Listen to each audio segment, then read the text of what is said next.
नमस्कार मंडळी. मराठी ऑडिओबल्स हे आपल्याला माहिती आहे कथाकथनासाठी प्रसिद्ध आहे. त्यांनी सोनीच्या हेडफोन्सबद्दल सांगितलंय. हो. हे जे स्पेसिफिक हेडफोन्स आहेत ते म्हणे 360 डिग्री आणि डॉल्बी ॲटमॉस 3D टेक्नॉलॉजीला सपोर्ट करतात. हो, ही आजकालची नवीन टेक्नॉलॉजी आहे ऑडिओमधली. हे जे सोनी हेडफोन्स आहेत त्यांची बाजारातली किंमत साधारण 20,000 रुपये आहे. हो, महाग असतात चांगले हेडफोन्स. पण मराठी ऑडिओबल्सच्या प्रेक्षकांसाठी ते खास सवलतीच्या दरात उपलब्ध करून दिले जात आहेत. आणि त्यांनी या ऑफरची लिंक डिस्क्रिप्शनमध्ये दिली आहे. एका बाजूला लग्नानंतर अवघ्या काही दिवसांनी सोशल मीडियावर अगदी आनंदी रील पोस्ट करणारी नवरी, आणि दुसऱ्या बाजूला त्याच नवऱ्याची म्हणजे थंड डोक्यानी कट रचून केलेली हत्या. हे प्रकरण वरवर जितकं धक्कादायक वाटतं खरं तर त्याहून अधिक गुंतागुंतीचं आहे. हो, नक्कीच. आज आपण औरैया म्हणजे उत्तर प्रदेशमधल्या एका खळबळजनक घटनेचा सखोल आढावा घेणार आहोत. ही कहाणी आहे प्रगती यादव आणि तिचा पती दिलीप सिंग यादव यांची.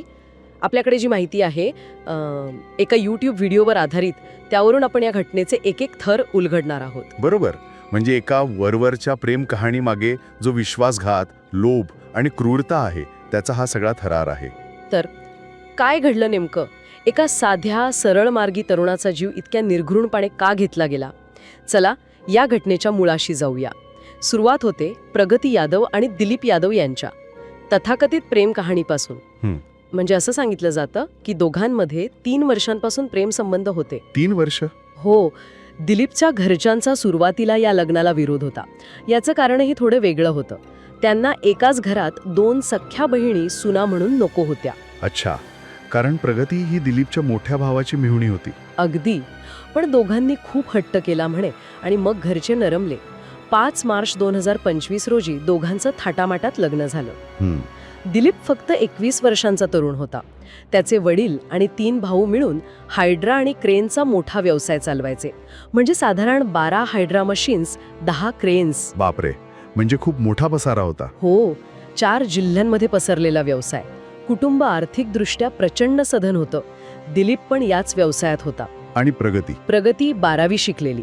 दिलीपच्या मोठ्या भावाची संदीपची मेहुणी. आणि असं म्हणतात की लग्नानंतर फक्त 3 दिवसात तिने तिच्या वागण्याने सासरच्यांची मनं जिंकली होती. घरात सगळं अगदी आलबेल वाटत होतं. पण हा सगळा देखावा होता. म्हणजे या वरवरच्या आनंदाच्या पडद्यामागे एक इतका भयानक कट शिजत होता ज्याची घरातल्या कुणालाही अगदी पुसटशी कल्पनाही नव्हती. किती दिवसांनी घडलं हे सगळं लग्नानंतर? लग्न होऊन जेमतेम 2 आठवडे झाले होते. 19 मार्च 2025. होळीचा सण नुकताच झाला होता आणि दिलीप दिव्यापूरहून कामावर परतला. ओके. त्या दिवशी त्याने बेला गावातलं काम संपवलं आणि घरी परत निघण्यापूर्वी दुपारी भाऊ संदीप आणि पत्नी प्रगतीला फोन पण केला होता. हो, की मी निघालोय म्हणून. हो. आणि त्याचं घर तिथून फक्त 27 किलोमीटरवर होतं. म्हणजे पोहोचायला किती वेळ लागणार? फार तर 40-50 मिनिटं. अगदी. पण तास उलटले, रात्र झाली. दिलीप घरी परतलाच नाही. घरच्यांनी फोन लावला असेल ना? हो, लावला ना, पण फोन बंद येत होता. सुरुवातीला वाटलं असेल कामात असेल, नेटवर्क नसेल कदाचित, पण उशीर झाल्यामुळे चिंता वाढली. परत फोन ट्राय केला. यावेळी फोन उचलला गेला, पण समोरून आवाज आला तो औरैया पोलिसांचा. त्यांनी सांगितलं की दिलीप गंभीर जखमी अवस्थेत सापडला आहे आणि त्याला हॉस्पिटलमध्ये दाखल केलं आहे. अरे देवा, कुटुंबावर तर आभाळच कोसळलं असेल. नक्कीच. स्वतःला सावरत ते हॉस्पिटलमध्ये पोहोचले. तिथे दिलीप मृत्यूशी झुंज देत होता. आता ही बातमी नवीन लग्न झालेल्या प्रगतीला कशी सांगायची हा मोठा प्रश्न होता त्यांच्यापुढे. मग मोठ्या कष्टाने प्रगतीच्या माहेरच्यांना कळवलं. बातमी कळताच प्रगती पूर्णपणे खचून गेली म्हणे. तिचा आक्रोश पाहून अनेकांना तिची दया आली. तिला हॉस्पिटलमध्ये आणल्यावर दिलीपला त्या अवस्थेत पाहून ती बेशुद्ध पडली. पण या सगळ्या अश्रूंच्या मागे एक वेगळंच सत्य होतं जे लवकरच समोर येणार होतं. अगदी. 2 दिवसांच्या झुंजीनंतर 21 मार्चला दिलीपचा मृत्यू झाला आणि मग आला पोस्टमॉर्टम रिपोर्ट. त्या रिपोर्टने सगळ्यांना अक्षरशः हादरवून सोडलं. काय होतं रिपोर्टमध्ये? पोटी पूर्णपणे फ्रॅक्चर झाली होती. बापरे. पण एवढ्यावरच मारेकरी थांबले नव्हते. त्यांनी त्याच्या डोक्याच्या मागच्या बाजूला गोळी पण झाडली होती. गोळी? म्हणजे हा अपघात नव्हता, लूटमार नव्हती? नाही, हा एक थंड डोक्याने केलेला पूर्वनियोजित खून होता. सुरुवातीला पोलिसांना पण हा अपघात किंवा लूटमारीचा प्रयत्न वाटला असेल कदाचित. हो, तसंच वाटलं होतं. पण डोक्यात गोळी सापडल्यावर खुनाचा संशय पक्का झाला. आता प्रश्न होता, खून कोणी केला आणि का? कुटुंबाने स्पष्ट सांगितलं की दिलीपचं कोणाशीही वैर नव्हतं. साधा सरळ मार्गी मुलगा होता तो, आपल्या कामात व्यस्त असायचा. मग मारेकरी कोण? मग तपास कसा पुढे गेला? इथे पोलिसांनी ऑपरेशन त्रिनेत्रची मदत घेतली. ऑपरेशन त्रिनेत्र हे काय आहे? हे उत्तर प्रदेश पोलिसांचं एक महत्वाकांक्षी प्रोजेक्ट आहे. या अंतर्गत हजारो हाय डेफिनेशन कॅमेरे महत्वाचे चौक, गुन्हेगारी प्रवण क्षेत्र आणि हायवेवर बसवले आहेत. आणि हे सगळे थेट पोलीस कंट्रोल रूमशी जोडलेले आहेत. गुन्ह्यांचा माग काढण्यासाठी हे खूप प्रभावी ठरतंय. अच्छा, म्हणजे CCTV फुटेज तपासले त्यांनी? हो, पोलिसांनी दिलीपच्या परतीच्या मार्गावरचे, विशेषतः त्यांनी भावाला फोन केलेल्या वेळेच्या आसपासचे सगळे CCTV फुटेज तपासायला सुरुवात केली. आणि त्यात काही सापडलं? हो, त्यांना एक महत्त्वाचा धागा सापडला. एका फुटेजमध्ये दिलीप पल्लिया गावाजवळ एका अपाचे बाईकवर 2 अनोळखी व्यक्तींसोबत बसून जाताना दिसला. दिलीप मध्ये बसला होता. अनोळखी व्यक्ती? हो, हे दोघं कोण होते याचा तपास पोलिसांनी सुरू केला. आणि तपासात समोर आलं की बाईक चालवणारा व्यक्ती रामजी नागर नावाचा एक कुख्यात गुन्हेगार आणि हिस्ट्री शीटर होता. हिस्ट्री शीटर म्हणजे असा गुन्हेगार ज्याच्या नावावर अनेक गंभीर गुन्ह्यांची नोंद असते, जो पोलिसांच्या रेकॉर्डवर असतो, म्हणजे सराईत गुन्हेगार. आणि महत्वाचं म्हणजे हा रामजी नागर त्यावेळी जामिनावर बाहेर होता. बरोबर. जामीन म्हणजे गुन्ह्याचा खटला सुरू असताना काही अटींवर मिळणारी तात्पुरती सुटका. आता दिलीपसारख्या साध्या मुलासोबत अशा सराईत गुन्हेगाराचं दिसणं हे पोलिसांसाठी मोठा क्लू होता. नक्कीच. पोलिसांनी तात्काळ रामजी नागरला शोधून ताब्यात घेतलं असणार. घेतलं. सुरुवातीला तो काहीच कबूल करत नव्हता, पण पोलिसांनी जरा पोलिसी खाक्या दाखवल्यावर तो बोलू लागला. त्याने कबूल केलं की अनुराग यादव नावाच्या व्यक्तीने त्याला दिलीपच्या हत्येची सुपारी दिली होती. अनुराग यादव हे नाव तर दिलीपच्या कुटुंबियांनी कधी ऐकलं नव्हतं म्हणे. तेच तर. ते म्हणाले की आम्ही या नावाच्या कोणालाही ओळखत नाही. पोलीस पण गोंधळले, पण त्यांनी रामजीने दिलेल्या माहितीच्या आधारे अनुराग यादवचा शोध सुरू केला आणि त्याला अटक केली. पण खरी धक्कादायक गोष्ट तर अजून पुढे होती. अगदी. अनुराग यादवला अटक केल्यानंतर काही वेळातच पोलिसांची दुसरी टीम दिलीपच्या घरी पोहोचली. तिथे अजूनही दुःखाचं वातावरण होतं. त्यांनी चौकशीसाठी प्रगतीला बोलावलं. घरातल्यांना वाटलं ठीक आहे, पतीच्या केसबद्दल काहीतरी विचारायचं असेल. पण अचानक सोबत आलेल्या महिला पोलिसांनी प्रगतीला ताब्यात घ्यायला सुरुवात केली. हे पाहून घरातले आणि जमलेले नातेवाईक, गावकरी एकदम संतप्त झाले. त्यांनी पोलिसांना जाब विचारला, आमच्या सुनेला का घेऊन जात आहात? आणि मग पोलिसांनी जो खुलासा केला तो ऐकून तिथे उपस्थित प्रत्येकाच्या पायाखालची जमीन सरकली असेल. पोलिसांनी सांगितलं की दिलीपच्या हत्येचा कट कोणी बाहेरच्याने नाही, तर त्याची पत्नी अवघ्या 15 दिवसांपूर्वी लग्न करून आलेली प्रगतीनेच रचला होता. काय सांगताय? अविश्वसनीय. जी मुलगी म्हणे 3 वर्ष प्रेम करत होती, जिने घरच्यांविरुद्ध जाऊन लग्न केलं, तिनेच पतीच्या हत्येचा कट का रचावा? याच प्रश्नाच्या उत्तरासाठी आपल्याला काही वर्ष मागे जावं लागेल. 2020 साली काय घडलं होतं 2020 मध्ये? प्रगतीच्या फफुंदमधल्या घरापासून फक्त 100 मीटरवर अनुराग यादव राहायचा. वय 29 वर्ष. तो जिंजक येथून BSc झाला होता, पण बेरोजगार होता. पण त्याची राहणी बघून असं कोणाला वाटणार नाही. म्हणजे तो महागडे ब्रँडेड कपडे घालायचा, मित्रांच्या किंवा नातेवाईकांच्या महागड्या गाड्या वापरायचा, विमानातून फिरल्याचे फोटो टाकायचा, महागड्या हॉटेलात राहण्याचा दिखावा करायचा. गावात त्याचा मोठा रुबाब होता, पण प्रत्यक्षात खर्च भागवण्यासाठी तो ट्रॅक्टर चालवायचा. त्याच्याकडे स्वतःची साधी बाईक पण नव्हती. आणि याच खोट्या दिखाव्याच्या आयुष्याला प्रगती भुलली. आणि गंमत म्हणजे प्रगती आणि अनुरागच्या कुटुंबात जमिनीवरून जुनं वैर होतं, त्यामुळे ते उघडपणे बोलू शकत नव्हते. अनुरागला पण प्रगती आवडायची. त्याने संधी साधून एका चिठ्ठीवर आपला नंबर लिहून प्रगतीपर्यंत पोहोचवला. प्रगतीकडे स्वतःचा मोबाईल नव्हता. ती घरातले झोपल्यावर वडिलांच्या फोनवरून लपून छपून अनुरागशी बोलायची. हळूहळू भेटीगाठी सुरू झाल्या. कशा भेटायच्या? ती औरैयाजवळच्या मावशीकडे जायची आणि तिथून साई मंदिराला जाते सांगून बाहेर पडायची आणि अनुरागला भेटायची. त्यांची भेटण्याची ठरलेली जागा होती एक विशिष्ट हॉटेल. अच्छा.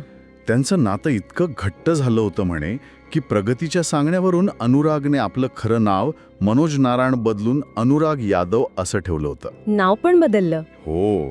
आणि प्रगती अनुरागशी लग्न करण्यासाठी इतकी आतुर झाली होती की तिने घरच्यांवर दबाव आणण्यासाठी स्वतःच्या हाताची नस कापण्याचा प्रयत्नही केला होता. अरे देवा. पण मग दिलीप तिच्या आयुष्यात कसा आला आणि अनुराग सोबतच्या नात्याचं काय झालं? इथेच तर कथेला खरी कलाटणी मिळते. या अनुरागवरील तथाकथित प्रेमामागे आणखी एक कारण होतं प्रगतीच्या मनात रुजलेली लालसा. लालसा कसली? झालं असं की प्रगतीच्या मोठ्या बहिणीचं पारुलचं 2019मध्ये एका अत्यंत श्रीमंत करोडपती घरात लग्न झालं होतं आणि दिलीप याच घरातला मुलगा होता, म्हणजे पारुलचा दीर. ओके. बहिणीचं ऐशोरामाचं आयुष्य, तिचे लाड, तिची चैन, हे सगळं पाहून आणि दुसरीकडे अनुरागच्या खोट्या श्रीमंतीच्या गोष्टी ऐकून प्रगतीच्या मनात पण तसंच आयुष्य जगण्याची तीव्र इच्छा निर्माण झाली. तिला हे कुठेतरी कळत होतं की अनुराग तिला असं आयुष्य देऊच शकत नाही, कारण त्याचा सगळा बडेजाव खोटा होता आणि कुटुंबातील वैरामुळे त्याच्याशी लग्न होणं पण अवघड होतं. तिला कष्ट न करता श्रीमंती हवी होती. म्हणजे तिने अनुरागला सोडलं का मग? नाही, इथेच तर खरा कट रचला गेला. तिने अनुरागला सोडलं नाही, पण 2022च्या सुमारास तिने आपला मोर्चा बहिणीच्या श्रीमंत सासरकडे म्हणजे दिलीप यादवकडे वळवला. दिलीप अजून अविवाहित होता आणि त्याचं कुटुंब प्रचंड श्रीमंत होतं. काय? बहिणीकडे जाणं येणं होतंच. दिलीपही त्याच्या वहिनीच्या माहेरी म्हणजे प्रगतीच्या घरी येत जात असे. याच काळात प्रगतीने अतिशय थंड डोक्याने दिलीपला आपल्या जाळ्यात ओढायला सुरुवात केली. कसं? आधी मैत्री, मग हळूहळू जवळीक आणि मग प्रेमाचं नाटक. आणि हे नाटक तिने तब्बल 3 वर्ष केलं. तर तिने दिलीपची ओळख अनुरागशी करून दिली आणि दोघांची चांगली मैत्री पण जमवली. काय म्हणते? हो, ते इंस्टाग्रामवर एकमेकांना फॉलो करायचे. दिलीप अनुरागच्या पोस्टवर कमेंट्स करायचा. दिलीपला बिचारायला कल्पनाच नव्हती की त्याची प्रेयसी आणि त्याचा मित्र यांच्यात काय शिजत आहे आणि दोघे मिळून त्याच्याच विरोधात कट लाचत आहेत. हे सगळं ऐकूनच अंगावर काटा येतोय. किती भयानक आहे हे. प्रगती आणि अनुरागने मिळून दिलीपच्या साधेपणाचा आणि प्रेमाचा पूर्ण गैरफायदा घेतला. प्रगतीने दिलीपला लग्नासाठी तयार केलं, घरच्यांविरुद्ध जायला भाग पाडलं आणि अखेर 5 मार्च 2025ला लग्न केलं. प्रगतीचा पहिला टप्पा यशस्वी झाला होता. लग्नानंतर ती माहेरी गेली होती ना 4थ्या दिवशी? हो, रिवाजाप्रमाणे. पण खरं कारण होतं अनुरागला भेटणं. 17 मार्चला ती त्याच हॉटेलमध्ये अनुरागला भेटली जिथे ते नेहमी भेटायचे. आणि धक्कादायक म्हणजे त्याच हॉटेलमध्ये बसून तिने ती आनंदी रील बनवली होती म्हणे, जी नंतर व्हायरल झाली. अगदी वरवर आनंदी दिसणाऱ्या त्या चेहऱ्यामागे एक राक्षसी कट रचला जात होता. त्याच भेटीत दिलीपच्या खुनाचा अंतिम प्लॅन ठरला. उद्देश एकदम स्पष्ट होता.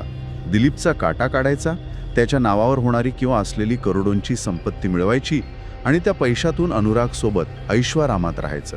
या कटात आणखी कोण कोण सामील होतं मग, अनुराग आणि प्रगती सोडून? मुख्य सूत्रधार तर हे दोघेच होते. त्यांनी मदतीसाठी अनुरागचा गुन्हेगारी पार्श्वभूमी असलेला माऊसभाऊ दुर्लभ यादव याला सामील करून घेतलं. दुर्लभने मग हिस्ट्री शीटर रामजी नागरला सुपारी दिली. तोच रामजी नागर जो CCTV मध्ये दिसला होता? हो, तोच. आणि रामजीने आपला मित्र शिवम यादव याला सोबत घेतलं. असे एकूण 5 जण या कटात सामील झाले. हत्येसाठी किती पैशांची सुपारी ठरली होती? 2 लाख रुपयांची. 1 लाख रुपये ॲडव्हान्स आणि 1 लाख कामानंतर. पण प्रगती आणि अनुरागकडे इतके पैसे नव्हते लगेच द्यायला. मग इथे प्रगतीने पुन्हा क्रूरतेचा कळस गाठला. तिला लग्नात मुंह दिखाई म्हणून जी रक्कम मिळाली होती त्यातले 70,000 रुपये तिने स्वतःकडे ठेवले होते. अच्छा. आणि उरलेले 30,000 रुपये तिने चक्क दिलीपकडूनच मागून घेतले, काहीतरी कारण सांगून. काय सांगताय, दिलीपकडून? हो, बिचाऱ्या दिलीपला काय माहीत की तो स्वतःच्याच मृत्यूसाठी पैसे देत आहे. म्हणजे दिलीपच्याच पैशातून त्याच्या मृत्यूचा सौदा झाला. आणि उरलेले 1 लाख ते अनुरागने कसेबसे उभे केले. पैसे जमल्यावर ते योग्य संधीची वाट पाहत होते. आणि ती संधी 19 मार्चला मिळाली. बरोबर. 19 मार्च रोजी, ज्या दिवशी दिलीप कामावरून परत निघणार होता, त्या दिवशी प्रगतीनेच त्याला फोन करून विचारलं होतं की कधी निघणार, कुठे आहे वगैरे. त्याने माहिती देताच तिने लगेच अनुरागला कळवलं. अनुरागने रामजी, दुर्लभ आणि शिवम यांना दिलीपची ओळख पटवण्यासाठी लोकेशनवर नेलं आणि स्वतः तिथून निघून गेला. म्हणजे तो घटनास्थळी नव्हता. ओके. मग या तिघांनी काय केलं? त्यांनी दिलीपचा पाठलाग सुरू केला. CCTV फुटेजमध्ये ते स्पष्ट दिसतंय. त्यांनी एका निर्जन ठिकाणी दिलीपची हायड्रा मशीन थांबवली, गाडी खराब झाल्याचं नाटक करून मदत मागितली. आणि दिलीप मदतीला तयार झाला असणार. लगेच तयार झाला. हाच त्याचा साधेपणा होता. रामजीने त्याला आपल्या आपाची बाईकवर दुर्लभ आणि स्वतःच्या मध्ये बसवलं. गाडी इथे जवळच आहे, दाखवतो असं सांगून ते त्याला पलिया गावातील एका गव्हाच्या शेतात घेऊन गेले. तिथे शिवम दुसऱ्या बाईकने आधीच हजर होता. शेतात नेऊन मग काय केलं? शेतात पोहोचल्यावर दिलीपला काही कळायच्या आतच तिघांनी त्याच्यावर हल्ला केला. त्याला मारहाण केली, बंदुकीच्या दस्त्याने म्हणजे बटने त्याच्या डोक्यावर इतके वार केले की कवटीला गंभीर फ्रॅक्चर झालं. आणि होळी? हो. याच दरम्यान रागाच्या भरात दुर्लभने त्याच्याजवळ असलेल्या गावठी कट्ट्यातून म्हणजे देशी बनावटीचं पिस्तूल 315 बोरचं दिलीपच्या डोक्याच्या मागून गोळी झाडली. त्यांना वाटलं दिलीप मेला असेल तिथेच. हो, त्यांना वाटलं तो मेला म्हणून त्यांनी त्याचा मृतदेह तिथेच टाकला आणि पळून गेले. पण जसं आपण आधी बोललो, गोळी लागूनही दिलीपचा लगेच मृत्यू झाला नव्हता. 315 बोरची गोळी नेहमी जीवघेणी नसते म्हणे. हो, म्हणजे जोपर्यंत ती मेंदूच्या अत्यंत महत्वाच्या भागाला लागत नाही तोपर्यंत. चित्रपटात दाखवतात तसं डोक्यात गोळी लागली की माणूस लगेच मरतोच असं नाही. त्याच्या मृत्यूचं खरं कारण होतं डोक्यावरील भयंकर जखमांमुळे कवटीला झालेलं फ्रॅक्चर आणि मेंदूला झालेली गंभीर इजा. आणि 2 दिवस त्याने मृत्यूशी झुंज दिली. हो, आणि अखेर तो हरला. प्रगती आणि अनुरागाला वाटलं होतं की त्यांचा प्लॅन एकदम यशस्वी झाला आणि ते कधीच पकडले जाणार नाहीत. प्रगतीने तर पतीच्या मृत्यूचा इतका बनाव केला होता, इतकं नाटक केलं होतं की पोलिसांनाही सुरुवातीला तिच्यावर संशय आला नाही. पण म्हणतात ना, कानून के हात लंबे होते हैं. अगदी. ते पकडले कसे गेले? म्हणजे रामजी नागरच्या कबुलीनंतर प्रगती आणि अनुरागला अटक झाली, पण बाकीचे दोघं, दुर्लभ आणि शिवम? हो, रामजी, प्रगती आणि अनुरागला अटक झाली, पण अटकेची बातमी कळताच दुर्लभ यादव आणि शिवम यादव फरार झाले. पोलिसांनी दोघांवर प्रत्येकी 25,000 रुपयांचं बक्षीस जाहीर केलं आणि त्यांचा शोध सुरू केला. अनेक ठिकाणी नाकाबंदी केली. आणि सापडले ते? हो, अखेर 27 मार्च 2025च्या रात्री शहबाजपूर बंबा भागातील पोलीस चेकपोस्ट ओलांडताना पोलिसांनी त्यांना ओळखलं. त्यांनी पळून जाण्याचा प्रयत्न केला, पोलिसांवर गोळीबारही केला म्हणे. अच्छा. पण पोलिसांनी केलेल्या प्रत्युत्तरादाखलच्या कारवाईत म्हणजे पोलीस एन्काउंटरमध्ये दोघांच्याही पायावर गोळ्या लागल्या आणि त्यांना पकडण्यात आलं. त्यांच्याकडून 2 पिस्तूल, जिवंत काडतुसं, बाईक, मोबाईल आणि काही रोकड पण जप्त करण्यात आली. म्हणजे आता कटातले 5ही आरोपी पोलिसांच्या ताब्यात आहेत. हो, त्यांच्यावर आता भारतीय न्याय संहितेनुसार म्हणजे भारतीय न्याय संहिता BNS कलम 103(1) म्हणजे खून, कलम 61(2) म्हणजे गुन्हेगारी कट रचणे आणि कलम 35 म्हणजे गुन्ह्यात सामील असणे या अंतर्गत खटला चालवला जाईल. शिक्षा काय होऊ शकते यात? हे अत्यंत गंभीर गुन्हे आहेत. गुन्हा सिद्ध झाल्यास त्यांना फाशी किंवा जन्मठेपेची शिक्षा होऊ शकते. पण या संपूर्ण प्रकरणातून काही गंभीर प्रश्न नक्कीच उभे राहतात, नाही का? नक्कीच. जसं की रामजी नागरसारखा सराईत गुन्हेगार, हिस्ट्री शीटर, तो जामिनावर इतक्या सहजपणे बाहेर कसा येतो आणि बाहेर येऊन परत खून करतो? म्हणजे कायद्याचा धाक कमी झालाय का, की व्यवस्थेत काहीतरी त्रुटी आहेत ज्याचा फायदा हे गुन्हेगार घेत आहेत? हा एक खूप महत्त्वाचा मुद्दा आहे. जामीन मिळणं हा आरोपीचा हक्क मानला जातो, पण वारंवार गंभीर गुन्हे करणाऱ्यांना जामीन देताना अधिक कठोर निकष लावले जाण्याची गरज आहे का, यावर खरंच विचार व्हायला हवा. बरोबर. दुसरा महत्त्वाचा पैलू म्हणजे प्रगतीची मानसिकता. तिने अनुरागवर पण खरं प्रेम केलं नव्हतं असं दिसतंय. ती फक्त त्याच्या खोट्या दिखाव्याला, त्याच्या सोशल मीडियावरील प्रतिमेला भुलली होती. तिला कष्ट न करता झटपट श्रीमंत व्हायचं होतं, बहिणीसारखं आयुष्य हवं होतं. आणि त्यासाठी तिने त्या निष्पाप मुलाच्या भावनांशी खेळ केला.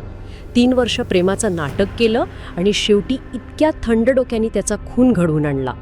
हे करताना तिला आपल्या सख्ख्या बहिणीचं घर उद्ध्वस्त होत आहे, तिचं आयुष्य नरक बनत आहे, याचं सुद्धा भान राहिलं नाही. खरं आहे. हे प्रकरण फक्त लोभाचं नाहीये, तर आजच्या काळात सोशल मीडिया आणि देखाव्याच्या जगामुळे ज्या अतृप्त आकांक्षा निर्माण होतात, जो सामाजिक दबाव येतो आणि नातेसंबंधांमधला जो पोकळपणा वाढतोय, त्याचं पण हे एक प्रतिबिंब आहे. बहिणीचं दिसणारा ऐशारामी आयुष्य आणि अनुरागचा तो खोका बडेजाव, या सगळ्यांनी प्रगतीच्या मनात वास्तवापासून दूर पळणारी एक धोकादायक महत्वाकांक्षा पेरली, जिचा शेवट इतका भयानक झाला. तर ही होती कहाणी प्रगती आणि दिलीपची, एका तथाकथित प्रेम कहाणीचा अत्यंत दुःखद आणि तितकाच क्रूर शेवट, जिथे प्रेमाचा मुखवटा घालून विश्वासघात करण्यात आला, जिथे एका खोट्या आयुष्याच्या हव्यासापोटी एका निष्पाप व्यक्तीचा बळी घेतला गेला. यातून एक विचार नक्कीच मनात येतो की जेव्हा आपण नाती जोडतो तेव्हा बाह्य गोष्टींना, दिखाव्याला किती महत्त्व देतो आणि खरं प्रेम, विश्वास, आपुलकी यांचं मोल आपण कुठेतरी विसरत चाललो आहोत का? केवळ भौतिक सुखाच्या मागे धावताना माणूस किती क्रूर आणि संवेदनाहीन होऊ शकतो, याचं हे एक खरंच विदारक उदाहरण आहे. यावर नक्कीच विचार करायला हवा.